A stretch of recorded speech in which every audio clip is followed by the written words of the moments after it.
Letting go is really hard most of the time. And knowing what to let go of and practicing letting go of ideas and habits that don't serve us anymore, or relationships or jobs that don't serve us anymore is really difficult. Wouldn't you agree? Definitely. We're going to talk about that in this part of our reading of our book, Formula. Right. Success Formula. We're sharing. I'm Joe Segal. And I'm Leonard Segal. I didn't know he was going to introduce us, but we're just going together. We are here together with you in the spirit of learning and sharing. We go by the kindness for others because we believe that kindness is what makes life worth living and better for everyone. I'm sure you'd agree. Yes. So thank you for being here, and I hope you enjoy this book reading of our new Audible book, Success Formula.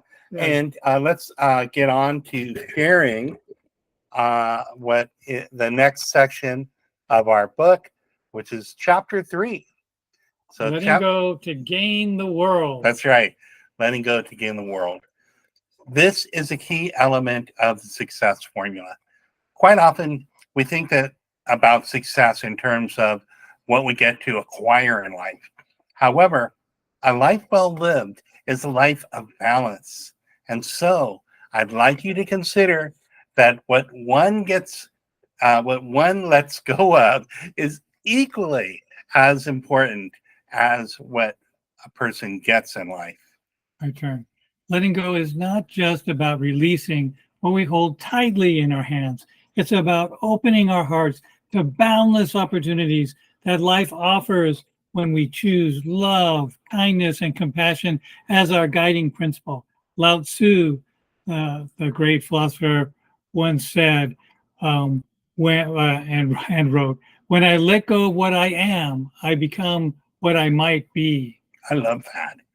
Letting go is a journey. It's a journey that requires us to shed layers of judgment, criticism, comparison, expectations, and negative habits that often feel as familiar as our own skin, but in reality serve only to constrict our true potential. You are not limited to your mind's recollections of your past mistakes or achievements. You are not your past. Your history is not your destiny. It is not.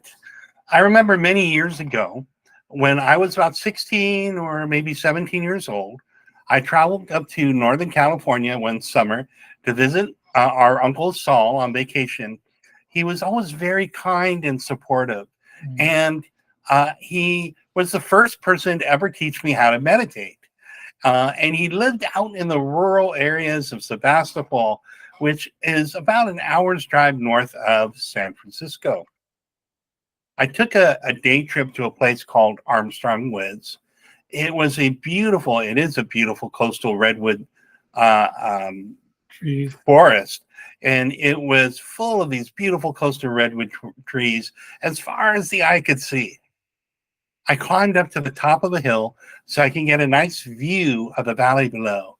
And it was so incredibly peaceful and beautiful. And I looked southward to where we lived at the time and in Los Angeles. And I began to think about my life. I thought about my place in my family as the youngest sibling. I thought about how everyone saw me as the mess up who never did what he was told and who was always fighting with his siblings, although not him so much. And I thought about my parents who at the time seemed to constantly be arguing about something and heading towards a divorce. And I looked around me from the top of this big, beautiful hill and out towards my past and around me at the amazing beauty that seemed to stretch on and on forever. And then and there, as a young man, it dawned on me, I was not my past. I was not the young Joey that my brothers, sisters, and parents, school teachers thought I was. I didn't have to keep falling into that role. I could become anyone I wanted to be. I had a moment of absolute clarity and freedom. I could become whoever I choose to be. I could learn new skills. I could meet new people.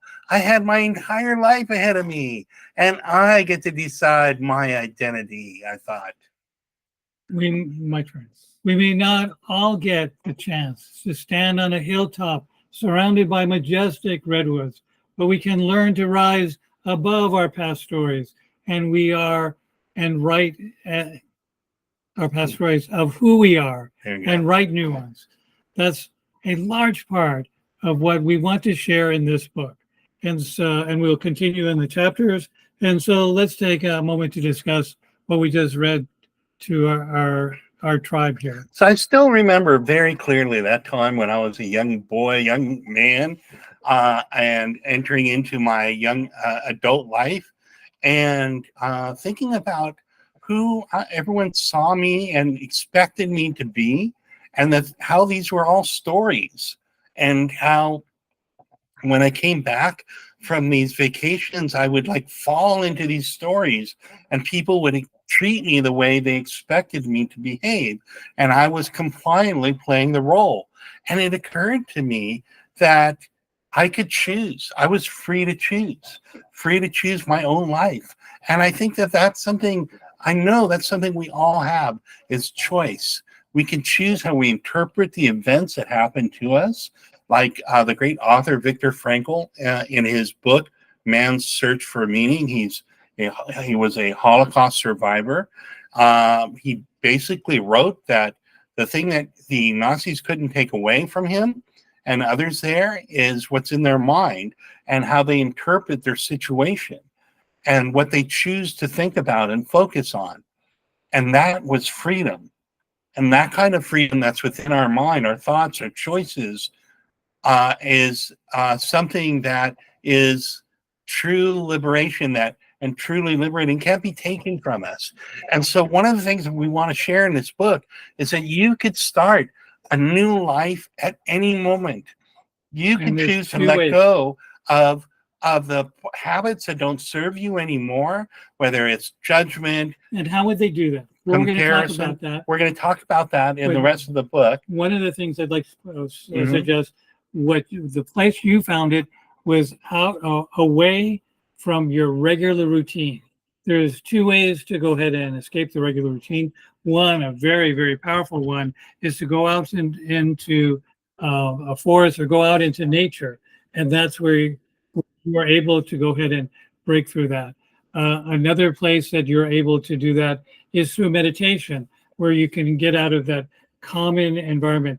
You know, it's been said that who we are is very strongly influenced by who we think other people think we are.